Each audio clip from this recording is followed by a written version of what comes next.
राजस्थान में एक बार फिर अशोक गहलोत की चली जादूगिरी। ना चला सचिन पायलट का दबाव और ना दिखी सचिन पायलट की लोकप्रियता आला कमान को।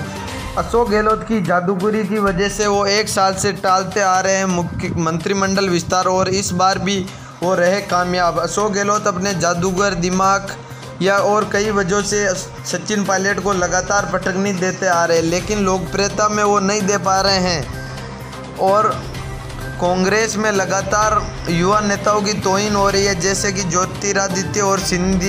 ज्योतिरादित्य सिंधिया, जितिन प्रसाद। इन्होंने तो छोड़ दी हैं अभी कांग्रेस और भाजपा ज्वाइन कर दी, लेकिन कुछ ऐसे नेता हैं जो अभी भी कांग्रेस में रहकर अपना संघर्ष कर रहे हैं। और सचिन पायलट तो आलाकमान से बगावत की थी, लेकिन उन्होंने भाजपा जाने से साफ साफ मना कर दिया है। लेकिन सचिन पायलट की इसी तरह से तौहीन हुई तो वो नई पार्टी का भी गठन कर सकते हैं राजस्थान में।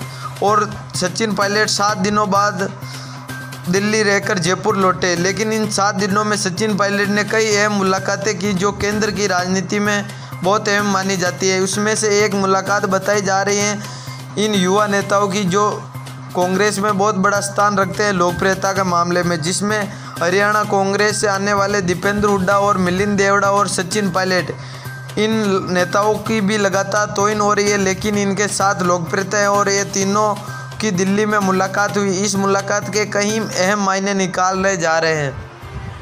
कई ट्विटर यूजर ने लिखा कि ये नई पार्टी बना रहे हैं, लेकिन ऐसा नामुमकिन है क्योंकि वो कोई नेता हरियाणा से बिलोंग करता है, कोई राजस्थान से, ऐसे ये नई पार्टी का गठन किया नहीं जा सकता। लेकिन ऐसा बताया जा रहा है कि सचिन पायलट इन युवा नेताओं से मिलकर दबाव की राजनीति बनाएंगे और राजस्थान में सचिन पायलट के पक्ष में ये नेता पहले ही थे और करीबी मित्र भी माने जाते हैं और ये दबाव बनाएंगे कांग्रेस आलाकमान पर। और ऐसा भी अटकलें लगाई जा रही हैं कि इन युवा नेताओं को कांग्रेस संगठन में बड़ी जिम्मेदारी दी जा सकती है, इसलिए इनकी अहम मुलाकात हुई। लेकिन अब सियासत में बड़े फेरबदल होने के संकेत दिखाई दे रहे हैं। सचिन पायलट के लगातार दबाव के बाद चाहे गहलोत ने कई दिनों तक मंत्रिमंडल विस्तार टाल दिया, लेकिन अब ज़्यादा दिन नज़दीक नहीं है। अब अशोक गहलोत को राजस्थान में जल्द करना होगा मंत्रिमंडल विस्तार और सचिन पायलट को भी मिलेगी अहम जिम्मेदारी, चाहे वो केंद्र में हो या राजस्थान में।